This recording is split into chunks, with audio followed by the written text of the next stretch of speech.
What the Buddha Taught by Walpola Rahula. Chapter 6. The Doctrine of No Soul, Anatta. What in general is suggested by soul, self, ego, or to use the Sanskrit expression Atman, is that in man there is a permanent, everlasting, and absolute entity, which is the unchanging substance behind the changing phenomenal world. According to some religions, each individual has such a separate soul, which is created by God, and which, finally after death, lives eternally either in hell or heaven, its destiny depending on the judgment of its creator.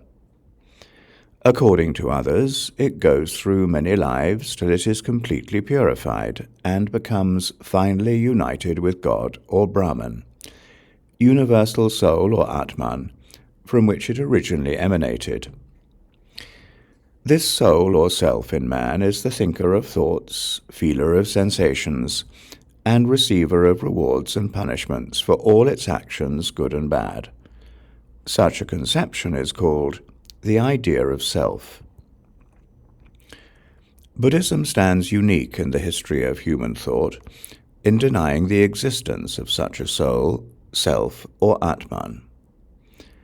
According to the teaching of the Buddha, the idea of self is an imaginary, false belief which has no corresponding reality, and it produces harmful thoughts of me and mine, selfish desire, craving, attachment, hatred, ill will, conceit, pride, egoism, and other defilements, impurities, and problems. It is the source of all the troubles in the world, from personal conflicts to wars between nations. In short, to this false view can be traced all the evil in the world. Two ideas are psychologically deep-rooted in man: self-protection and self-preservation. For self-protection, man has created God, on whom he depends for his own protection, safety, and security, just as a child depends on its parent. For self-preservation, man has conceived the idea of an immortal soul, or Atman, which will live eternally. In his ignorance, weakness, fear, and desire, man needs these two things to console himself. Hence he clings to them deeply and fanatically. The Buddha's teaching does not support this ignorance, weakness, fear, and desire, but aims at making man enlightened by removing and destroying them, striking at their very root. According to Buddhism, our ideas of God and soul are false and empty. Though highly developed as theories, they are all the same extremely subtle mental projections, garbed in an intricate metaphysical and philosophical phraseology. These ideas are so deep-rooted in man, and so near and dear to him, that he does not wish to hear, nor does he want to understand, any teaching against them. The Buddha knew this quite well. In fact, he said that his teaching was against the current, patisotagami, against man's selfish desires. Just 4 weeks after his enlightenment, seated under a banyan tree, he thought to himself, "I have realized this truth which is deep, difficult to see, difficult to understand, comprehensible only by the wise. Men who are overpowered by passions and surrounded by a mass of darkness cannot see this truth, which is against the current, which is lofty, deep, subtle, and hard to comprehend." With these thoughts in his mind, the Buddha hesitated for a moment whether it would not be in vain if he tried to explain to the world the truth he had just realized. Then he compared the world to a lotus pond. In a lotus pond there are some lotuses still under water. There are others which have risen only up to the water level. There are still others which stand above water and are untouched by it. In the same way, in this world, there are men at different levels of development. Some would understand the truth, so the Buddha decided to teach it. The doctrine of Anatta, or no soul, is the natural result of, or the corollary to, the analysis of the five aggregates and the teaching of conditioned genesis, paticca samuppada.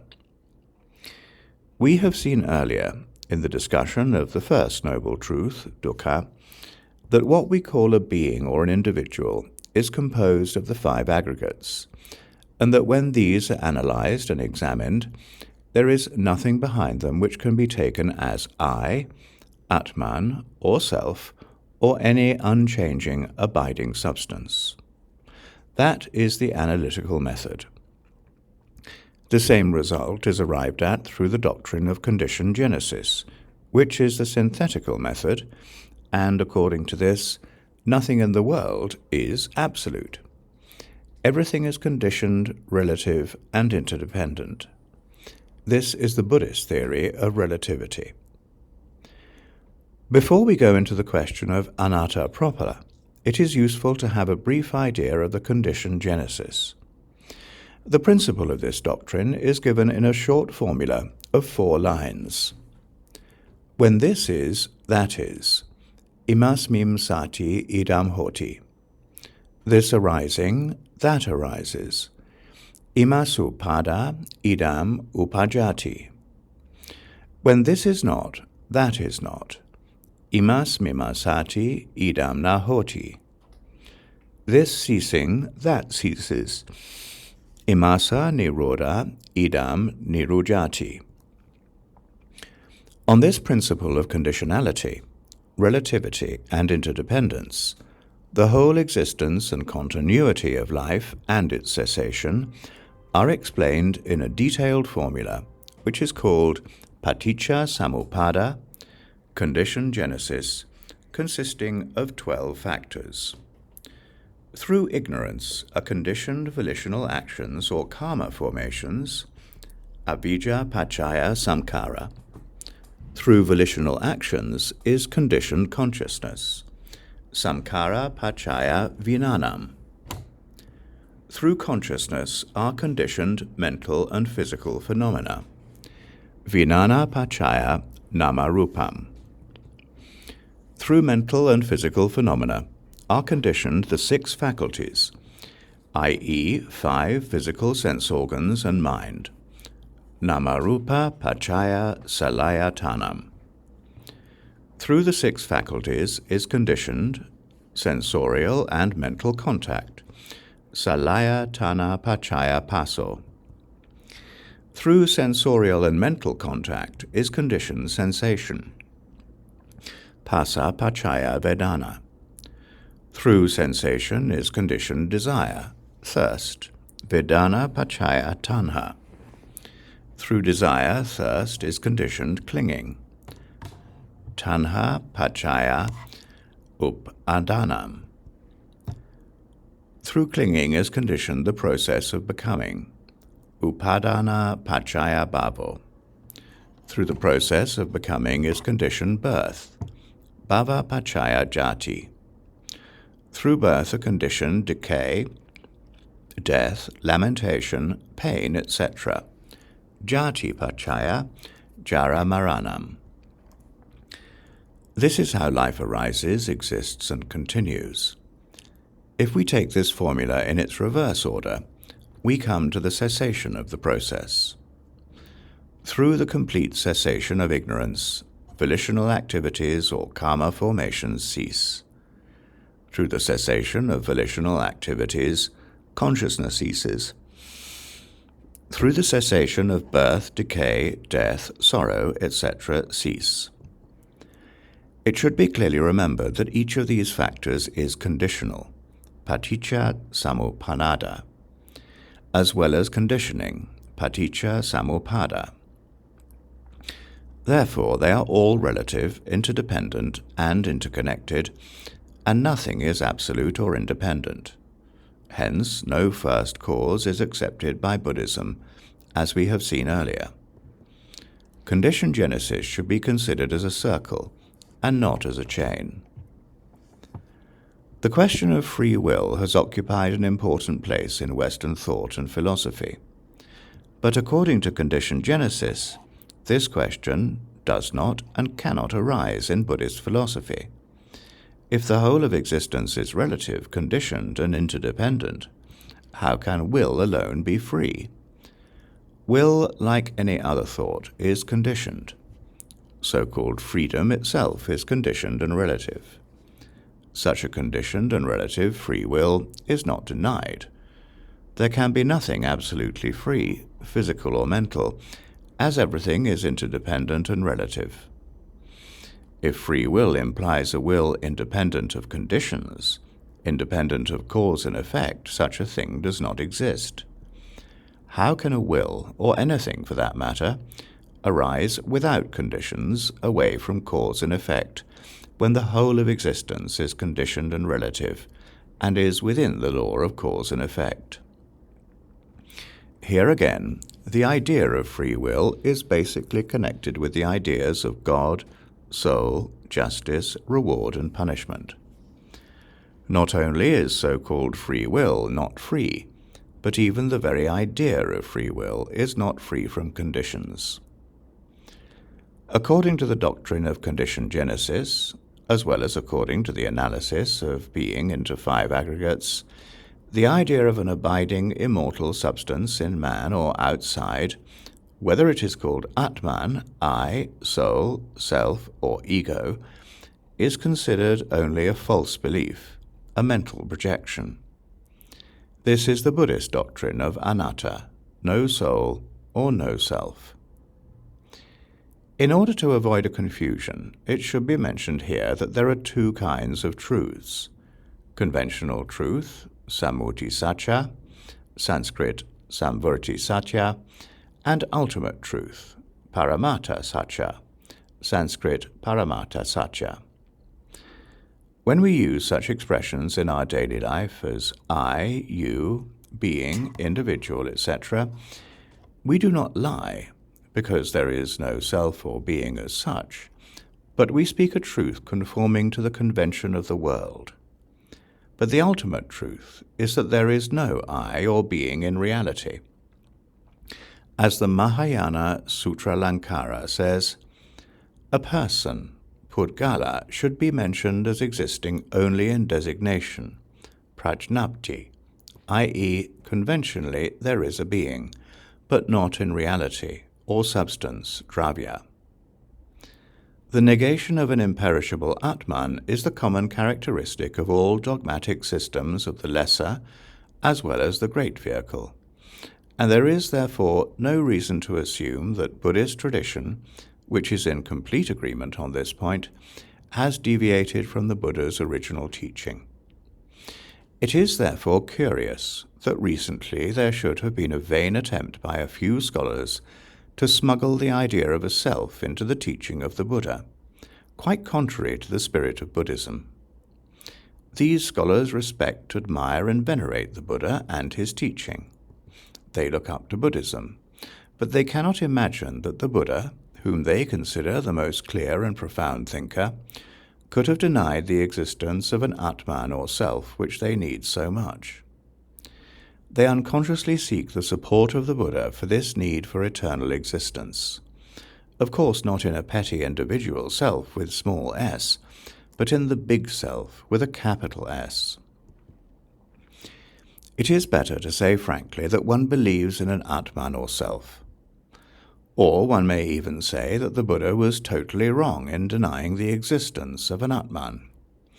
But certainly it will not do for anyone to try to introduce into Buddhism an idea which the Buddha never accepted, as far as we can see from the extant original texts. Religions which believe in God and soul make no secret of these 2 ideas. On the contrary, they proclaim them constantly and repeatedly in the most eloquent terms. If the Buddha had accepted these 2 ideas, so important in all religions, he certainly would have declared them publicly, as he had spoken about other things, and would not have left them hidden to be discovered only 25 centuries after his death. People become nervous at the idea that through the Buddha's teaching of anatta, the self they imagine they have is going to be destroyed. The Buddha was not unaware of this. A bhikkhu once asked him, "Sir, is there a case where one is tormented when something permanent within oneself is not found?" "Yes, bhikkhu, there is," answered the Buddha. "A man has the following view. The universe is that Atman. I shall be that after death, permanent, abiding, everlasting, unchanging, and I shall exist as such for eternity." He hears a Tathagata, or a disciple of his, preaching the doctrine aiming at the complete destruction of all speculative views, aiming at the extinction of thirst, aiming at detachment, cessation, nirvana. Then that man thinks, "I will be annihilated, I will be destroyed, I will be no more." So he mourns, worries himself, laments, weeps, beating his breast, and becomes bewildered. Thus, O bhikkhu, there is a case where one is tormented when something permanent within oneself is not found. Elsewhere, the Buddha says, "O bhikkhus, this idea that I may not be, I may not have, is frightening to the uninstructed worldling." Those who want to find a self in Buddhism argue as follows. It is true that the Buddha analyzes being into matter, sensation, perception, mental formations, and consciousness, and says that none of these things is self. But he does not say that there is no self at all in man or anywhere else, apart from these aggregates. This position is untenable for two reasons.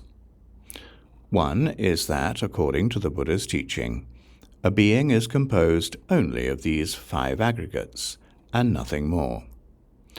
Nowhere has he said that there was anything more than these 5 aggregates in a being. The second reason is that the Buddha denied categorically, in the unequivocal terms, in more than one place, the existence of Atman, soul, self, or ego within man or without, or anywhere else in the universe. Let us take some examples. In the Dhammapada, there are 3 verses extremely important and essential in the Buddha's teaching. They are Numbers 5, 6, and 7 of chapter 20, or verses 277, 278, and 279. The first 2 verses say, "All conditioned things are impermanent. Sabbe samkara anicca," and all conditioned things are dukkha. Sabbe samkara dukkha. The third verse says, "All dhammas are without self. Sabbe dhamma anatta." Here it should be carefully observed that in the first 2 verses the word samkara, conditioned things, is used, but in its place in the third verse the word dhamma is used. Why didn't the third verse use the word samkara, conditioned things, as the previous 2 verses, and why did it use the term dhamma instead? Here lies the crux of the whole matter. The term samkara denotes the 5 aggregates, all conditioned, interdependent, relative things and states, both physical and mental. If the third verse said, "All samkara, conditioned things, are without self," then one might think that, although conditioned things are without self, yet there may be a self outside conditioned things, outside the 5 aggregates. It is in order to avoid misunderstanding that the term Dhamma is used in the third verse.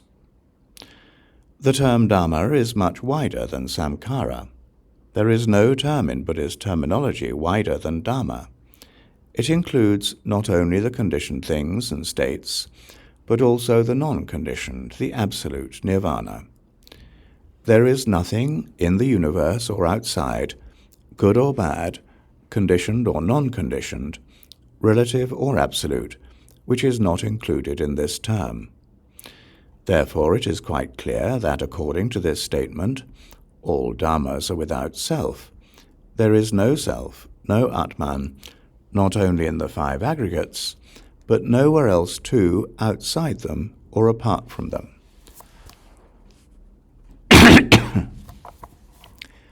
This means, according to the Theravada teaching, that there is no self either in the individual, Pugala, or in Dhammas.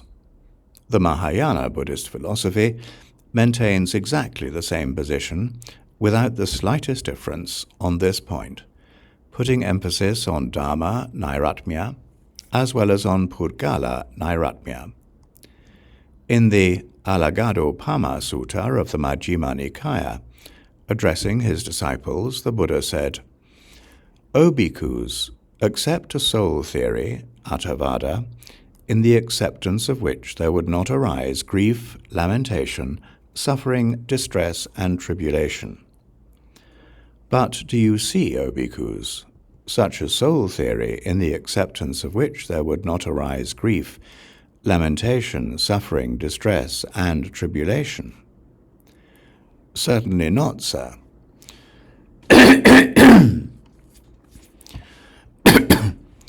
"Good, O bhikkhus. I too, O bhikkhus, do not see a soul theory in the acceptance of which there would not arise grief, lamentation, suffering, distress, and tribulation." If there had been any soul theory which the Buddha had accepted, he would certainly have explained it here, because he asked the bhikkhus to accept that soul theory which did not produce suffering. But in the Buddha's view, there is no such soul theory, and any soul theory, whatever it may be, however subtle and sublime, is false and imaginary, creating all kinds of problems, producing in its train grief, lamentation, suffering, distress, tribulation, and trouble. Continuing the discourse, the Buddha said in the same sutta, "O bhikkhus, when neither self nor anything pertaining to self can truly and really be found, this speculative view, the universe is that Atman, soul, I shall be that after death, permanent, abiding, everlasting, unchanging, and I shall exist as such for eternity, is it not wholly and completely foolish?" Here the Buddha explicitly states that an Atman or soul or self is nowhere to be found in reality, and it is foolish to believe that there is such a thing. Those who seek a self in the Buddha's teaching quote a few examples which they first translate wrongly and then misinterpret. One of them is the well-known line, "Atta hi attano nato," from the Dhammapada 12.4 or verse 160, which is translated as "self is the lord of self," and then interpreted to mean that the big self is the lord of the small self. First of all, this translation is incorrect. Atta here does not mean self in the sense of soul.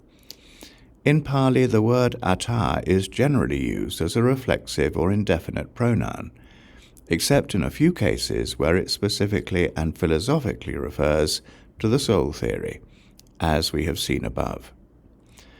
But in general usage, as in the 12th chapter in the Dhammapada where this line occurs, and in many other places, it is used as a reflexive or indefinite pronoun, meaning myself, yourself, himself, one, oneself, etc. Next, the word nato does not mean lord, but refuge, support, help, protection. Therefore, attahi attano nato really means one is one's own refuge, or one is one's own help, or support. It has nothing to do with any metaphysical soul or self. It simply means that you have to rely on yourself and not on others. Another example of the attempt to introduce the idea of self into the Buddha's teaching is in the well-known words Attadipa Viharata, Attasarana, Ananasarana, which are taken out of context in the Mahaparinibbana Sutta.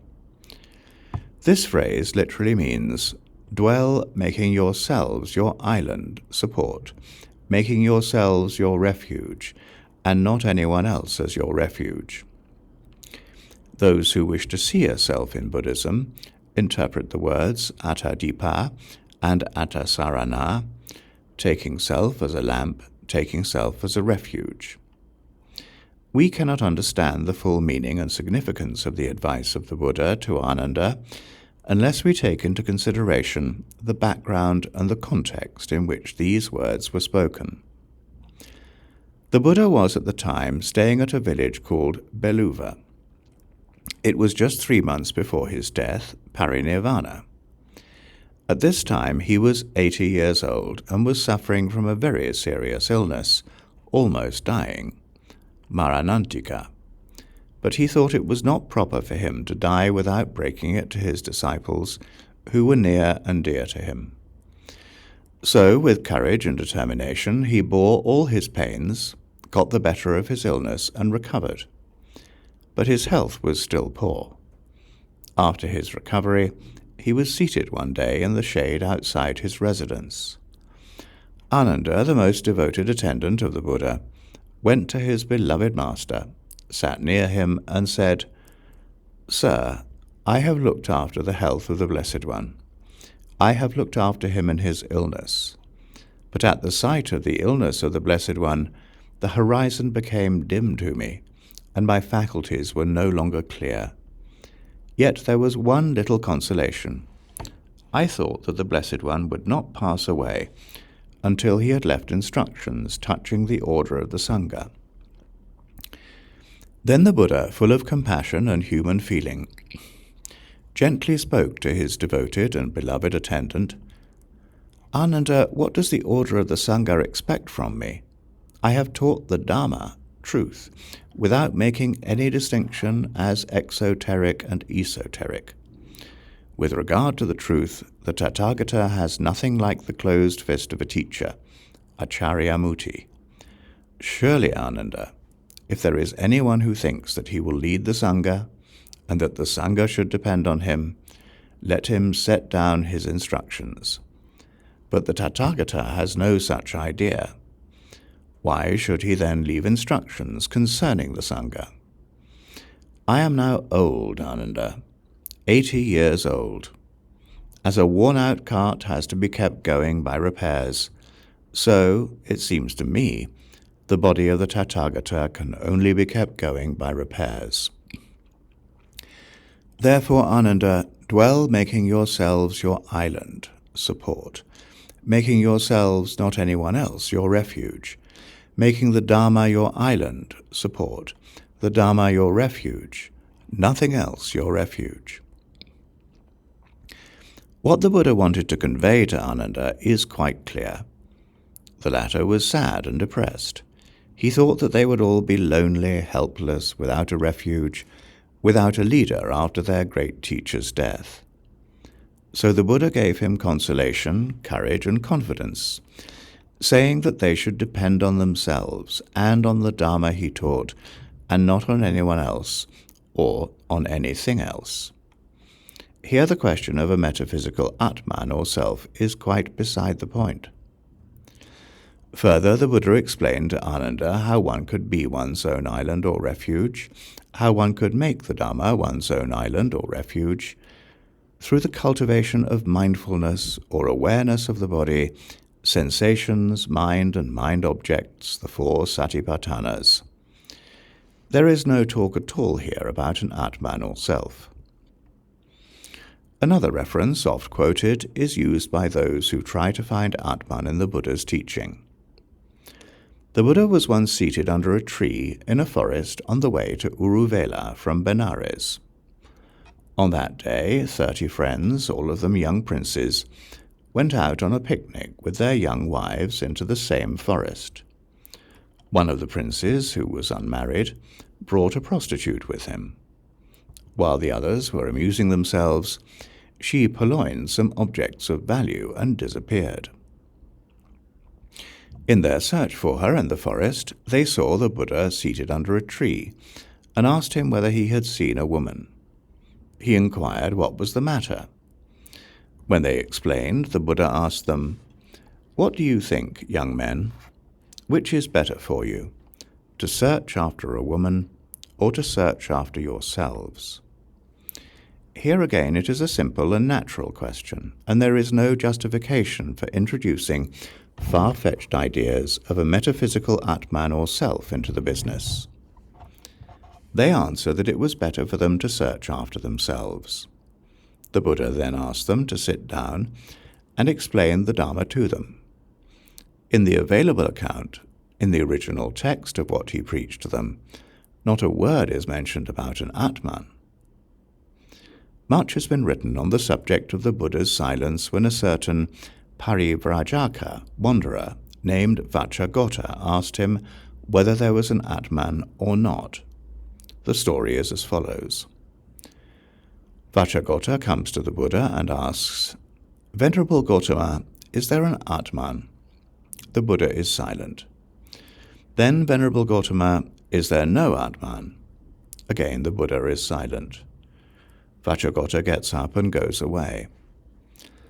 After the Parivrajaka had left, Ananda asked the Buddha why he did not answer Vacchagotta's question. The Buddha explains his position.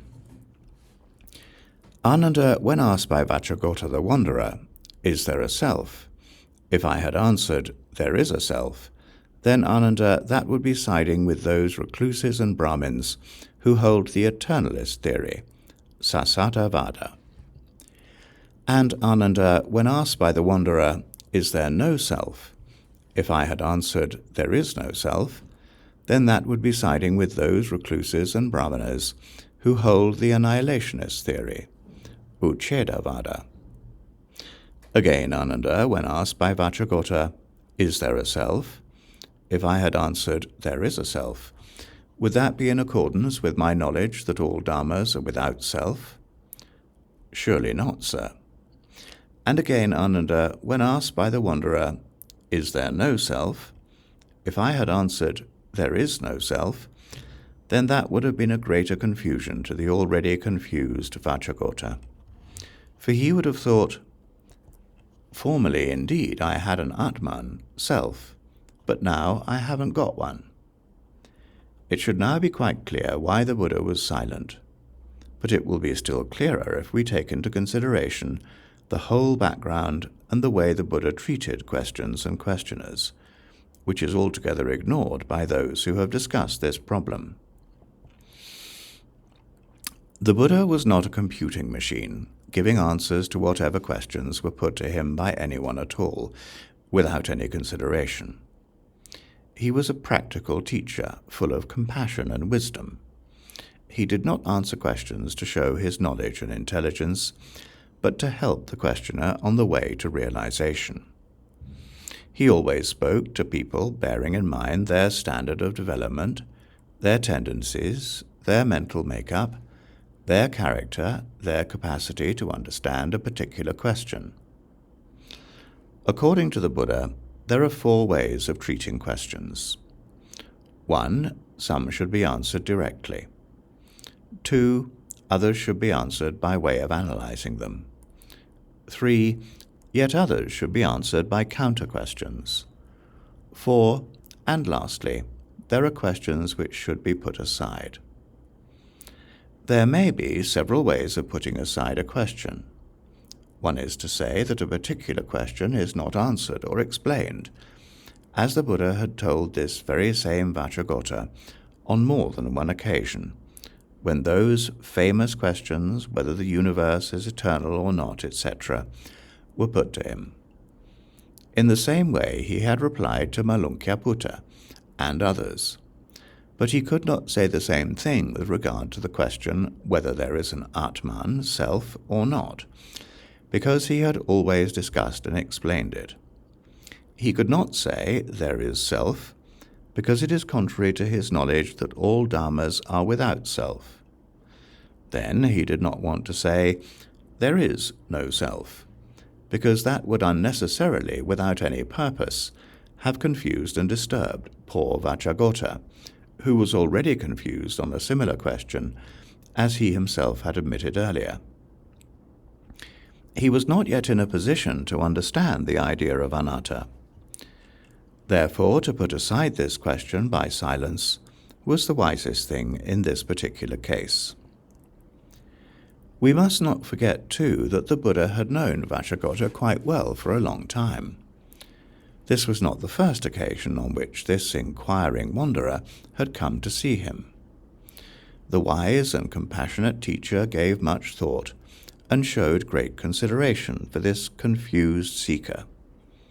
There are many references in the Pali text to this same Vajragota, the wanderer, his going round quite often to see the Buddha and his disciples, and putting the same kind of question again and again, evidently very much worried, almost obsessed by these problems. The Buddha's silence seems to have had much more effect on Vajragota than any eloquent answer or discussion.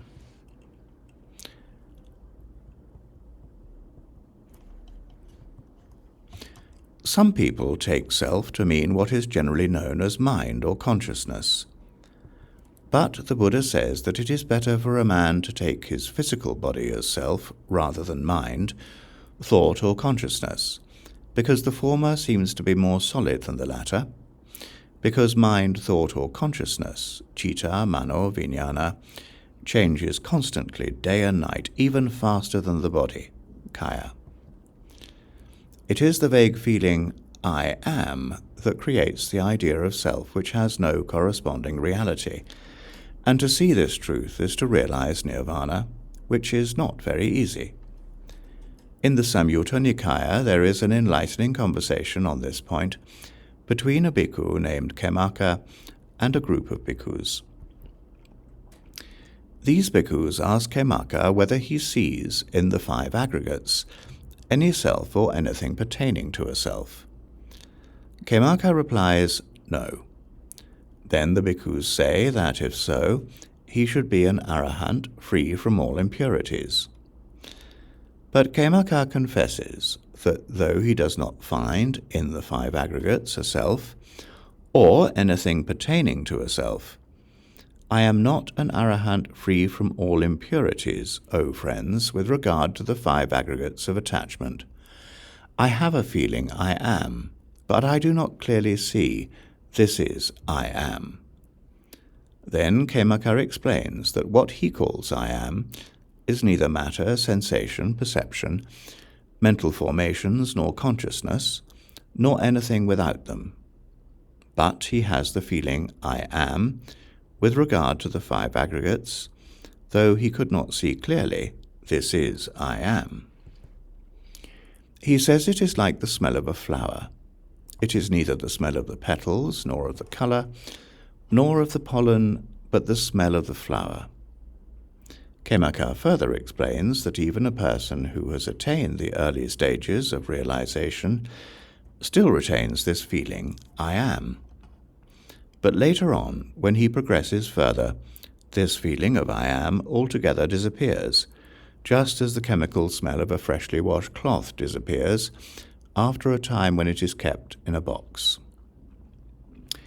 This discussion was so useful and enlightening to them that at the end of it, the text says, all of them, including Khemaka himself, became arahants free from all impurities, thus finally getting rid of I am.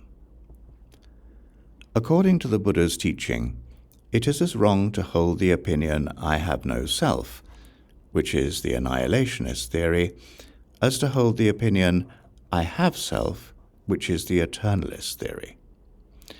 Because both are fetters, both arising out of the false idea I am, the correct position with regard to the question of anatta is not to take hold of any opinions or views, but to try to see things objectively as they are, without mental projections, to see that what we call I or being is only a combination of physical and mental aggregates, which are working together interdependently in a flux of momentary change within the law of cause and effect, and that there is nothing permanent, everlasting, unchanging and eternal in the whole of existence.